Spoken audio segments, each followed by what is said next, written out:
আল্লাহর বান্দারা যখন আল্লাহর জিকির করে, আল্লাহর ফেরেশতারা যখন দেখতে পায় ওই বান্দারা আল্লাহর জিকির করছে, ওই বান্দারা আল্লাহর স্মরণ করছে, তখন ফেরেশতারা একজন আরেকজনকে বলতে থাকে, ও আল্লাহর ফেরেশতা, আল্লাহর বান্দারা আল্লাহর জিকির করছে, আল্লাহর বান্দারা আল্লাহর স্মরণ করছে, ও ফেরেশতা তুমি তোমার কর্তব্য পালনের জন্য এগিয়ে চলে আসো, এগিয়ে চলে আসো।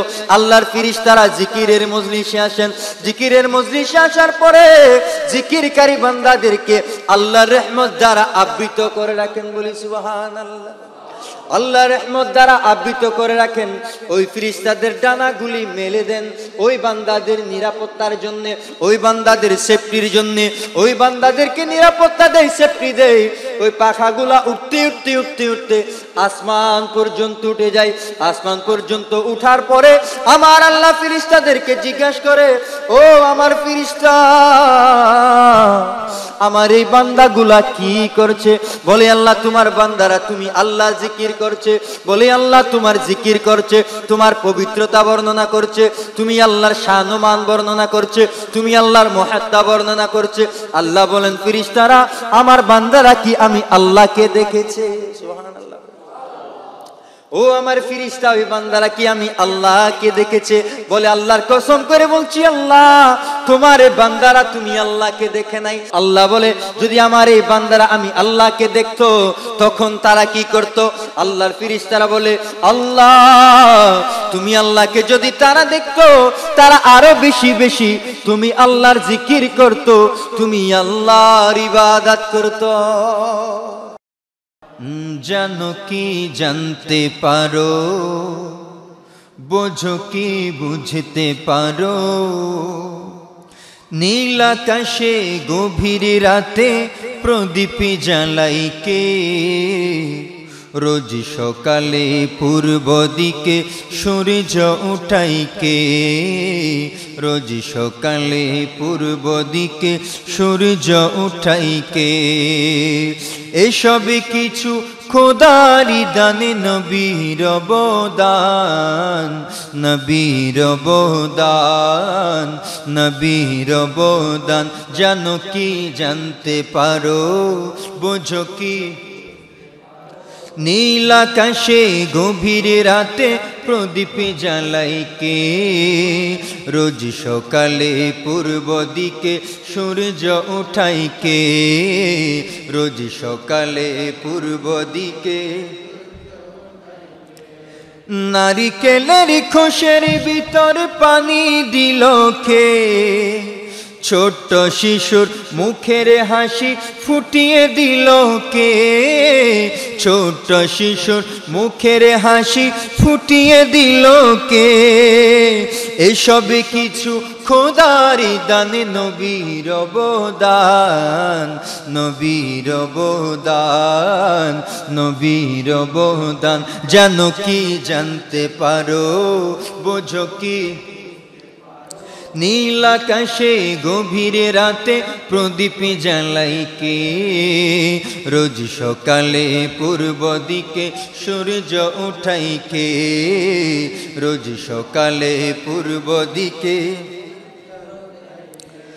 মধু কেন এত মিষ্টি, তেঁতুল কেন টক, কোকিল কেন এত কালো, ফর্সা কেন বক? কোকিল কেন এত কালো, ফর্সা কেন বক? এইসব কিছু খোদারি দানে, নবীর অবদান, নবীর অবদান, নবীর অবদান। জানো কি জানতে, বোঝো কি বুঝতে? নীল আকাশে গভীর রাতে প্রদীপ জ্বালাই কে? রোজ সকালে পূর্ব দিকে সূর্য উঠাই কে? রোজ সকালে পূর্ব দিকে। আর সমুদ্রের তল দেশে মুক্তা দিল কে? খুঁটিবিহীন আসমানকে ঝুলিয়ে রাখলো কে, খুঁটিবিহীন আসমানকে ঝুলিয়ে রাখলো কে, সমুদ্রের তলে দেশে মুক্তা দিল কে, খুঁটিবিহীন আসমানকে ঝুলিয়ে রাখলো কে, খুঁটিবিহীন আসমানকে ঝুলিয়ে রাখলো কে, এইসবই কিছু খোদারি দান, নবীর অবদান, নবীর অবদান, নবীর অবদান। জানো কি বোঝো কি বুঝতে পারো, নীল আকাশে গভীর রাতে প্রদীপ জ্বালাই কে, রোজ সকালে পূর্ব দিকে সূর্য উঠাই কে, রোজ সকালে পূর্ব দিকে। সালাতুন ইয়া রাসূলুল্লাহ। আয়াতে কারিমার মধ্যে আল্লাহ পাক বলেছেন, ফাযকুরুনি আযকুরকুম ওয়াশকুরুলি ওয়ালা তাকফুরুন। আওয়াজ বলি সুবহানাল্লাহ। আমার আল্লাহ বলছেন ফাযকুরুনি, ও আমার বান্দা, তোমরা বান্দারা আমি আল্লাহর জিকির করো। আল্লাহর জিকির মানে আল্লাহকে স্মরণ করা, আল্লাহর জিকির মানে আল্লাহর স্মরণ করা, আল্লাহর জিকির মানে আল্লাহর কৃতজ্ঞতা প্রকাশ করা। আল্লাহ পাক আমি আপনাকে দুনিয়ার জমিনে পাঠিয়েছেন, সমস্ত নিয়ামত দিয়ে ভরপুর করে দিয়েছেন, আল্লাহর রহমতের চাদর দ্বারা আবৃত করে কামলিওয়ালা নবীর উম্মত বানিয়ে দিয়েছেন। আল্লাহ পাক বলছেন ফাযকুরুনি, বান্দারা তুমি আমি আল্লাহকে স্মরণ করো, তোমরা আল্লাহকে যদি স্মরণ করো, আযকুরকুম আমি আল্লাহ তোমরা বান্দাদেরকে স্মরণ করি। আল্লাহ যদি আমি আপনাকে স্মরণ করে, আর চিন্তার কোনো কারণ নাই, আর কোনো পেরেশানির কারণ নাই। আমার আল্লাহ যদি আমি আপনাকে স্মরণ করে, আমি আপনার জন্য কাল কিয়ামতের ময়দানে বলেন, দুনিয়ার জমিনে বলেন, কবরে বলেন, হাসরে বলেন, পুলসিরাতে বলেন, মিজানের পাল্লার ধারে বলেন, কোনো জায়গায় কোনো প্রকার সমস্যা নাই, কোনো প্রকার চিন্তার কারণ নাই। কথা বলুন ঠিক না বেঠিক? আল্লাহ বলছেন ওয়াশকুরুলি, ও আমার বান্দা, আমি আল্লাহ তোমাকে অসংখ্য নিয়ামত দান করেছি, আমি আল্লাহর রহমতের চাদর দ্বারা আবৃত করেছি। বান্দারে আমার সেই নিয়ামত পেয়ে আমার নিয়ামতের শুকরিয়া আদায় করো, আমার নিয়ামতের শুকরিয়া গুজার করো বান্দা। ওয়ালা তাকফুরুন, এবং আমি আল্লাহর না শুকরিয়া করো না, অকৃতজ্ঞতা প্রকাশ করিও না বান্দা। আমি আল্লাহ যা যা নিয়ামত দিয়েছি সেই নিয়ামত পেয়ে আমি আল্লাহর শুকরিয়া আদায় করো। একটু জোরে বলা যাবে কি সুবহানাল্লাহ? নিয়ামতের শুকরিয়া আদায় করতে হবে। দুনিয়ার জমিনে এমন অনেক মানুষ আছে যাদেরকে আমার আল্লাহ লাখপতি বানিয়েছেন। লাখপতি বানানোর পরে কোটিপতি হওয়ার স্বপ্ন দেখে, কোটিপতি হওয়ার পরে শিল্পপতি হওয়ার স্বপ্ন দেখে। কথা বলুন ঠিক না বেঠিক? ও দুনিয়ার মুসলমান, আপনি যদি কোটিপতি হওয়ার স্বপ্ন দেখেন, আপনি কোটিপতি হতে পারবেন না। আপনি শিল্পপতি হওয়ার স্বপ্ন দেখলে আপনি শিল্পপতি হইতে পারবেন না।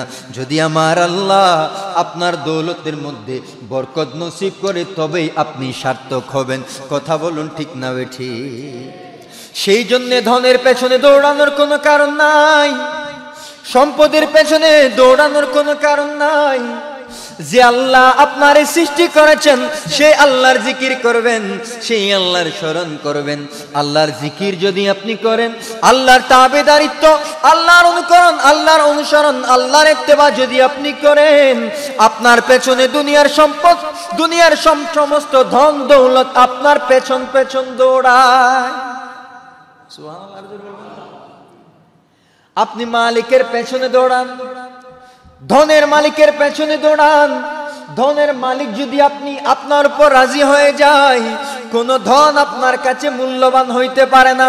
যত মূল্যবান ধন সম্পদ আছে সমস্ত কিছুর কাছে আপনি আল্লাহর বান্দাই দামি হয়ে যাবে। আপনি দামি হয়ে যাবেন সম্পদের কাছে। সম্পদ আপনার পেছনে দৌড়ায়। প্যারা হাজিরিন, এইবার আসুন, হুজুর আপনি বলছেন জিকির করতাম, কতটুক করব, কয়বার করব, কয়বার করব? আল্লাহর শরণ আমরা কয়বার করব? আমার আল্লাহ কুরআনুল কারীমের 33 নম্বর সূরা, সূরা আহজাবের 41 নম্বর আয়াতের মধ্যে এলান দিচ্ছেন, ইয়া আইয়ুহাল্লাযীনা আমানু যিকুরুল্লাহা যিকরান কাসীরা। ও আমার ঈমানদার বান্দাগণ, বান্দারা যারা আমি আল্লাহর উপর ঈমান এনেছো, বান্দা আমি আল্লাহর জিকির করো, আমি আল্লাহর স্মরণ করো। একবার নয়, দুইবার নয়, তিনবার নয়, চারবার নয়, 33 বার নয়, 100 বার নয়, 1000 বার নয়, যত বেশি তুমি পড়ো বান্দা, যিকরান কাসীরা, অনেক অনেক অনেক বেশি পরিমাণে আল্লাহর জিকির করো। এইবার আসুন, আল্লাহ তোমার জিকির করব, অনেক বেশি করে আদায় করব। ঠিক আছে আল্লাহ, সকালে করব নাকি বিকালে করব? আমার আল্লাহ বলছেন সূরা আলে ইমরান 3 নম্বর সূরা 41 নম্বর আয়াতের মধ্যে আমার আল্লাহ বলছেন, ওয়াযকুরু রাব্বাকা কাসীরান ওয়াসাব্বিহ বিল আশি ওয়াল ইবকার। আপন রবকে খুশি করো, আপন রবকে খুশি মন নিয়ে জিকির করো, আল্লাহর স্মরণ করো, আল্লাহর জিকির করো। সন্ধ্যায় ও সকালে কোনো সময় নাই, সন্ধ্যার সময় আল্লাহর জিকির করা যাবে, বিকালেও আল্লাহর জিকির করা যাবে। যখন ইচ্ছা তখন আল্লাহ পাকের পবিত্রতা বর্ণনা করো। একটু জোরে বলা যাবে কি সুবহানাল্লাহ? সকাল নয়, সন্ধ্যাও নয়, যখন পারবেন, যখন সময় হবে, যখন ইচ্ছা হবে, তখন আপনার অন্তরের মধ্যে আমার আল্লাহর জিকির রাখবেন। এইবার আসুন, ইন্না কুরআনাল ফাজরি কানা মাশহুদা। আল্লাহ পাক বলছেন 17 নম্বর সূরা বনি ইসরাইলের 78 নম্বর আয়াতের মধ্যে এলান দিচ্ছেন, নিঃসন্দেহে সকাল বেলার কুরআনুল কারীমের তিলাওয়াত আল্লাহর কাছে বড় দামি। সুবহানাল্লাহ বলি। কোন সময়ে? সকাল বেলা। আমাদের সমাজে তো মানুষ আছে, আমরা কোরআন শরীফটা সুন্দর একটা কভার দিয়ে ঘরের আলমিরার মধ্যে রেখে দিয়েছি গত রমজানে। কথা বলুন ঠিক কি না? ঠিক না? কখন রাখছেন? গত রমজানে রাখছেন। এটা আবার খুলবেন কখন? হয় মা বাবা কেউ মারা গেলে, আত্মীয় স্বজন মারা গেলে, আর না হয় আবার রমজান আসলে, না হয় কঠিন কোনো বিপদ আসলে। কথা বলুন ঠিক না বেঠি? আমার আল্লাহ বলছেন, ইন্না কুরআনাল ফাজরি কানা মাশহুদা। নিঃসন্দেহে ভোরের কোরআন তিলাওয়াতে আল্লাহর ফেরেশতাগণ হাজির হয়, তারা সাক্ষী থাকে আল্লাহর দরবারে গিয়ে বলে, আল্লাহ তোমার বান্দারা আজকে সকালেও তুমি আল্লাহর কোরআনের তিলাওয়াত করেছে। সুবহানাল্লাহ। প্যারা হাজিরিন, এবার বলতে পারেন, হুজুর আল্লাহর স্মরণ কখন করব? আল্লাহর স্মরণ দাঁড়িয়ে করব নাকি বসে করব নাকি খাটের উপর শুয়ে থাকলে তখন করব? আমার আল্লাহ বলছেন, আল্লাযীনা ইয়াযকুরুনাল্লাহা কিয়ামান ওয়া কুউদান ওয়া আলা জুনুবিহিম। আমার আল্লাহ বলছেন, বান্দা যারা আমি আল্লাহর স্মরণ করে দাঁড়িয়ে, যারা আমি আল্লাহর স্মরণ করে বসে, আর যারা আমি আল্লাহর স্মরণ করে খাটের উপর শুয়ে। একটু জোরে বলুন সুবহানাল্লাহ। আল্লাহর জিকির করানোর জন্য নির্দিষ্ট কোনো সময়ের দরকার নাই, নির্দিষ্ট কোনো পোশাকের দরকার নাই, মসজিদে প্রবেশ করার দরকার নাই, ঘরে থাকার দরকার নাই, দাঁড়াই থাকার দরকার নাই, বসে থাকার দরকার নাই। আমার আল্লাহ কোরআনের মধ্যে বলছেন, বান্দা আমি আল্লাহর স্মরণ করো যখন তুমি বসে থাকো, যখন তুমি দাঁড়াই থাকো, যখন তুমি শুয়ে থাকো। দুনিয়ার জমিনে আপনার যত কাজ রয়েছে, আপনি আপনার কাজ করবেন, আপনার জীবিকা নির্বাহের জন্য কাজ করবেন। হাতের মধ্যে থাকবে দুনিয়ার কাজ, আর অন্তরে থাকবে আল্লাহ আল্লাহ জিকির। অন্তরে কি থাকবে? আল্লাহর জিকির। হাতে আর আপনি কাজ করবেন, হৃদয়ে তো আল্লাহর জিকির করা যায়। ছোট করে করেন, বড় করে করেন, মনে মনে করেন, যখন যেভাবে ইচ্ছা সেইভাবে করেন। আল্লাহ এই কোরআনুল কারীমের এই আয়াতের তাফসীরের মধ্যে বলেছেন যে বান্দা যদি আল্লাহকে নীরবে মনে মনে একাকী স্মরণ করেন, আল্লাহর কুদরতের অন্তর আপনাকে একাকী স্মরণ করে। আপনি যখন মসজিদে মাহফিলে মজলিসে বসে যখন আমার আল্লাহর জিকির করবেন, আল্লাহর স্মরণ করবেন, আল্লাহ পাক আপনাকে হাজারো ফেরেশতাদের মজলিসের মধ্যে আপনাকে স্মরণ করবেন। সুবহানাল্লাহ। এবার আসুন, হুজুর আল্লাহ তো আমাকে অনেক ব্যস্ত করে রেখেছে, আমাকে অভাবে রেখেছে, আমাকে ধন সম্পদ অনেক বেশি দিয়েছে, কোটিপতি বানিয়েছেন, কয়েকটা বিল্ডিং এর মালিক বানিয়েছেন, কয়েকটা শিপের মালিক বানিয়েছেন, আমি সরকারি চাকরিজীবী, আল্লাহ পাক আমাকে তৌফিক দিয়েছেন। হুজুর আমি তো সেইগুলো নিয়ে ব্যস্ত থাকি, আমার তো পরিবার পরিজনের জন্যই সময় হয় না। হুজুর আল্লাহর জিকির করার জন্য আমি কেমনে সময় বের করব? কেমনে করব হুজুর? সময় তো পায় না, সময় তো পায় না। আজকের খুতবার মধ্যে কোরআনুল কারীমের সূরা মুনাফিকুনের 9 নম্বর আয়াতে কারিমা এনেছেন, যেখানে বলেছেন ইয়া আইয়ুহাল্লাযীনা আমানু লা তুলহিকুম, ও আমার ঈমানদার বান্দাগণ তোমরা গাফেল হইও না, তোমরা অলস হয়ে যেও না, অলস হয়ে যেও না। আমওয়ালুকুম, তোমাদের সম্পদ নিয়ে, ওয়ালা আউলাদুকুম, তোমাদের পরিবার পরিজন, মা বাবা স্ত্রী সন্তান নিয়ে তোমরা ব্যস্ত হয়ে যাওয়ার কারণে আন যিকিরিল্লাহ, আমি আল্লাহর জিকির থেকে দূরে যেও না বান্দা, আমি আল্লাহর জিকির থেকে তোমরা দূরে যেও না। ওয়া মান ইয়াফআল যালিকা ফাউলাইকা হুমুল খাসিরুন। ওয়া মান ইয়াফআল যালিকা, যারা আমি আল্লাহর স্মরণ ভুলে যায়, যারা আমি আল্লাহর স্মরণ ভুলে যায়, যারা আল্লাহর স্মরণ করতে ভুলে যায়, দুনিয়ার মোহে পড়ে, দুনিয়ার জন্য, পরিবার পরিজনের জন্য, স্ত্রী সম্পদের জন্য যারা আল্লাহর স্মরণকে ভুলে যায়, ফাউলাইকা হুমুল খাসিরুন। আমার আল্লাহ বলছেন বান্দা যদি আমার স্মরণকে ভুলে যাও দুনিয়ার জন্য, তবে তুমি ক্ষতিগ্রস্ত হয়ে যাবা। কি হবা? ক্ষতিগ্রস্ত হয়ে যাবা। এখন বলুন আমরা কি ক্ষতি চাই নাকি লাভ চাই? আল্লাহর কাঠগড়ায় আপনি ক্ষতিগ্রস্ত হয়ে যাওয়া মানে আপনি জাহান্নামী হওয়া। আল্লাহর কাঠগড়ায় আপনি ক্ষতিগ্রস্ত হওয়া মানে আপনি জাহান্নামী হওয়া। আল্লাহর রহমত থেকে আপনি দূরে চলে গেছেন। আল্লাহর রহমত আর আপনার অন্তরের মধ্যে, আপনার দিলে প্রবেশ করবে না। আপনার পরিবারের উপর আল্লাহর রহমত আর নাজিল হবে না। আল্লাহর রহমত থেকে বঞ্চিত হওয়া মানে দুনিয়াতেও লাঞ্ছিত হবেন, দুনিয়াতেও বেইজ্জত হবেন, কবরেও বেইজ্জত হবেন, কাল কিয়ামতের মাঠেও বেইজ্জত হবেন। বেইজ্জত হয়ে আপনি জাহান্নাম পর্যন্ত যাবেন। এখন বলুন আমরা কি জাহান্নাম চাই নাকি জান্নাত চাই? আরো জোরে বলতে হবে, জাহান্নাম নাকি জান্নাত?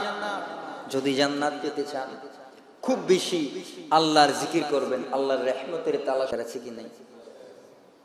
আর জিকির করো সবাই আল্লাহু আল্লাহ, জিকির করো সবাই আল্লাহ, हर जिक्र करो अल्लाह अल्लाह, जिक्र करो अल्लाह अल्लाह, मुर्दा कलब होबे जिंदा, जिक्र करो सबाई अल्लाह अल्लाह, जिक्र करो सबाई सलातुन या रसूलल्लाह।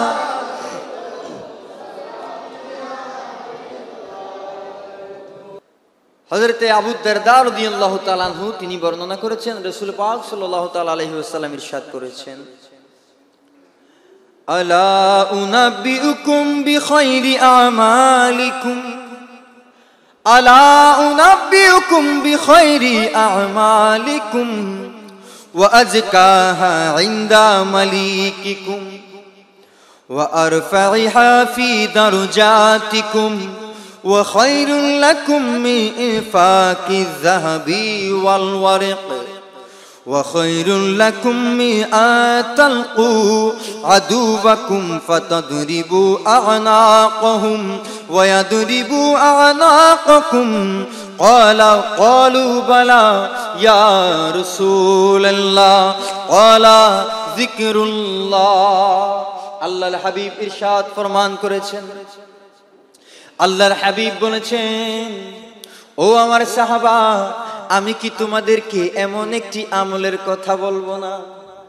ও আমার সাহাবা, তোমাদেরকে এমন সুসংবাদটা কি আমি তোমাদেরকে দিব না, যেটা আল্লাহর কাছে বড় দামি, যে আমল তোমাদের জন্য সর্বোত্তম আমল, যেটা আল্লাহর দরবারে অনেক বেশি পবিত্র, যে আমলটা আল্লাহর দরবারে অনেক বেশি পবিত্র, যেটা তোমাদের মর্যাদা আমার আল্লাহর দরবারে অনেক বেশি বাড়িয়ে দেয়, যেটা তোমাদের জন্য স্বর্ণ এবং রূপা দান করার চাইতেও দামি। সাহাবায়ে কেরাম বললেন, ইয়া রাসূলুল্লাহ, ইয়া হাবিবাল্লাহ, ওগো মায়ার নবী, আপনি আমাদেরকে বলে দিন কোন সে আমল ইয়া রাসূলুল্লাহ, কেন বেশি এত দামি এই আমলটা ইয়া রাসূলুল্লাহ, একটু বলে দেন না ইয়া রাসূলুল্লাহ, একটু বলে দেন না। ক্বালা যিকরুল্লাহ, আমার কামলিওয়ালা নবী বলছেন, সে আমলটা হচ্ছে আমার আল্লাহর জিকির। অনেক বেশি দামি আমল, সেটার নাম আল্লাহর জিকির। আল্লাহর জিকির মানে আল্লাহর স্মরণ। আল্লাহর জিকির মানে শুধুমাত্র লা ইলাহা ইল্লাল্লাহ না। আল্লাহর জিকির মানে শুধুমাত্র নামাজ না। আল্লাহর জিকির মানে হচ্ছে দুনিয়াতে খাওয়া দাওয়া, উঠা বসা, চলাফেরা, ব্যবসা বাণিজ্য, যত কাজ আপনার আছে প্রত্যেকটা জায়গায় আল্লাহর স্মরণ করা, রাসূলুল্লাহর আদর্শের সাথে জীবন পরিচালিত করা, এটাই হচ্ছে আল্লাহর জিকির। বলি না সুবহানাল্লাহ। এটাই হচ্ছে আল্লাহকে স্মরণ করা। রাসূলুল্লাহ সাল্লাল্লাহু তাআলা আলাইহি ওয়াসাল্লাম ইরশাদ করেছেন, আদম সন্তানের কলবের মধ্যে শয়তান অদৃশ্য বাতাস হয়ে কাজ করে। নাউজুবিল্লাহ বলি না। কি হিসেবে? অদৃশ্য বাতাস। আল্লাহর বান্দাদের কলবের মধ্যে শয়তান অদৃশ্য বাতাসের মতো প্রবাহিত হয়ে কলবে প্রবেশ করে। আর বান্দা যখন আল্লাহর জিকির করে, তখন ওই বান্দার কলব থেকে শয়তান পালিয়ে যেতে বাধ্য হয়। আর যখন বান্দা আল্লাহর জিকির থেকে দূরে চলে আসে, গাফেল হয়ে যায়, তখন তার উপর শয়তান প্ররোচনা দিতে থাকে, কুমন্ত্রণা দিতে থাকে।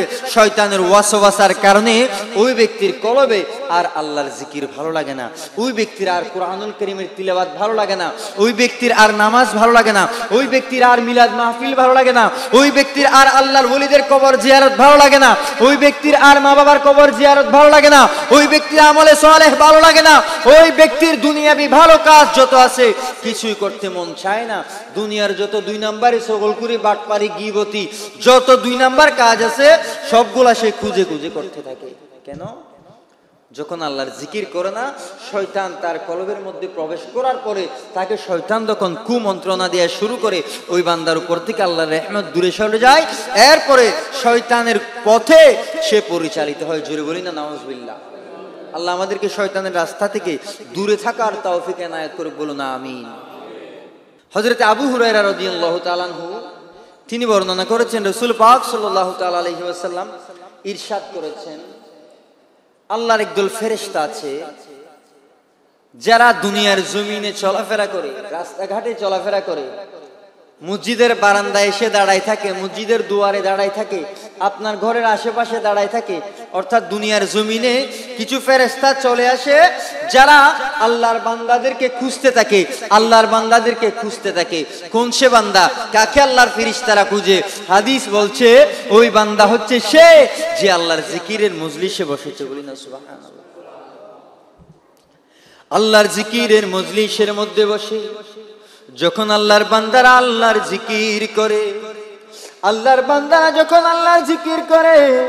আল্লাহর ফেরেশতারা যখন দেখতে পায় ওই বান্দারা আল্লাহর জিকির করছে, ওই বান্দারা আল্লাহর স্মরণ করছে, তখন ফেরেশতারা একজন আরেকজনকে বলতে থাকে, ও আল্লাহর ফেরেশতা, আল্লাহর বান্দারা আল্লাহর জিকির করছে, আল্লাহর বান্দারা আল্লাহর স্মরণ করছে, ও ফেরেশতা তুমি তোমার কর্তব্য পালনের জন্য এগিয়ে চলে আসো। আল্লাহর ফেরেশতারা জিকিরের মজলিসে আসেন। জিকিরের মজলিসে আসার পরে জিকিরকারী বান্দাদেরকে আল্লাহর রহমত দ্বারা আবৃত করে রাখেন। বলি সুবহানাল্লাহ। আল্লাহর রহমত দ্বারা আবৃত করে রাখেন। ওই ফেরেশতাদের ডানাগুলি মেলে দেন ওই বান্দাদের নিরাপত্তার জন্য, ওই বান্দাদের সেফটির জন্য, ওই বান্দাদেরকে নিরাপত্তা দেয়, সেফটি দেয়। ওই পাখাগুলা উঠতে উঠতে উঠতে উঠতে আসমান পর্যন্ত উঠে যায়। আসমান পর্যন্ত উঠার পরে আমার আল্লাহ ফেরেশতাদেরকে জিজ্ঞাসা করে, ও আমার ফেরেশতা, আমার এই বান্দাগুলা কি করছে? বলে আল্লাহ তোমার বান্দারা তুমি আল্লাহ জিকির করছে। বলে আল্লাহ তোমার জিকির করছে, তোমার পবিত্রতা বর্ণনা করছে, তুমি আল্লাহর শান ও মান বর্ণনা করছে, তুমি আল্লাহর মহাত্মা বর্ণনা করছে। আল্লাহ বলেন ফেরেশতারা আমার বান্দারা কি আমি আল্লাহকে দেখেছে? সুবহানাল্লাহ। ও আমার ফেরেশতা ওই বান্দারা কি আমি আল্লাহকে দেখেছে? বলে আল্লাহর কসম করে বলছি আল্লাহ তোমার এই বান্দারা তুমি আল্লাহকে দেখে নাই। আল্লাহ বলে যদি আমার এই বান্দারা আমি আল্লাহকে দেখতো তখন তারা কি করত? আল্লাহর ফেরেশতারা বলে আল্লাহ তুমি আল্লাহকে যদি তারা দেখতো তারা আরো বেশি বেশি তুমি আল্লাহর জিকির করত, তুমি আল্লাহর ইবাদত করত। আল্লাহ বলছেন ফেরেশতা তারা আমি আল্লাহর কাছে কি চাই, কেন এসেছে, কেন আমি আল্লাহর জিকির করছে, কেন আমি আল্লাহর প্রেমে পড়ছে? বলি আল্লাহ তারা তুমি আল্লাহর কাছে জান্নাত চায়। আল্লাহ বলছেন ও আমার ফেরেশতা তারা কি জান্নাত দেখেছে? বলে আল্লাহ তারা জান্নাত দেখে নাই। তুমি আল্লাহর কসম করে বলছি তারা জান্নাত দেখে নাই। আল্লাহ বলছে যদি তারা জান্নাত দেখতো তখন তারা কি করত? তখন তারা কি করত? বলে আল্লাহ যদি তোমার বান্দারা জান্নাত দেখতো তবে আরো বেশি বেশি জান্নাত পাওয়ার আশা করত, আরো বেশি তুমি আল্লাহর জিকির করত, আরো বেশি বেশি জান্নাত পাওয়ার জন্য পাগল হয়ে যেত। এরপরে আল্লাহ বলছেন তারা আমার কাছে কেন আশ্রয় চাই, কেন আমি আল্লাহর জিকির করছে, কেন আমি আল্লাহর কাছে আশ্রয় চাই? আল্লাহর ফেরেশতারা বলে আল্লাহ তোমার বান্দারা শুনেছে কুরআনুল কারীমে হাদিসে মুবারকার মধ্যে আছে জাহান্নামের আযাব বড় কঠিন, জাহান্নামের শাস্তি বড় কঠিন। ও মাবুদ তোমার এই বান্দারা তুমি আল্লাহর কাছে জাহান্নাম থেকে আশ্রয় চায়। এইবার আল্লাহ বলছেন ও আমার ফেরেশতা তারা কি জাহান্নাম দেখেছে? বলে আল্লাহ জাহান্নাম দেখে নাই। বলে জাহান্নাম যদি দেখতো তাহলে তারা কি করত? বলে আল্লাহ যদি তারা জাহান্নাম দেখতো জাহান্নামের ভয়ে তারা দিক বেদিক ছুটাছুটি করত। আল্লাহ জাহান্নামকে অনেক বেশি ভয় করত মাবুদ। জাহান্নামের ভয়ে তারা আরো দুনিয়ার জমিনে দৌড়াদৌড়ি করত, তুমি আল্লাহর জিকির করত, পালিয়ে বেড়াতো যেন জাহান্নাম থেকে মুক্তি পায়। আল্লাহ বলছেন ও আমার ফেরেশতা তোমরা সাক্ষী থাকো, তোমরা সাক্ষী থাকো আমি আমার এই সমস্ত বান্দাগুলাকে ক্ষমা করে দিলাম, ক্ষমা করে দিছি। ওই ফেরেশতাদের একজন বলতে থাকে আল্লাহ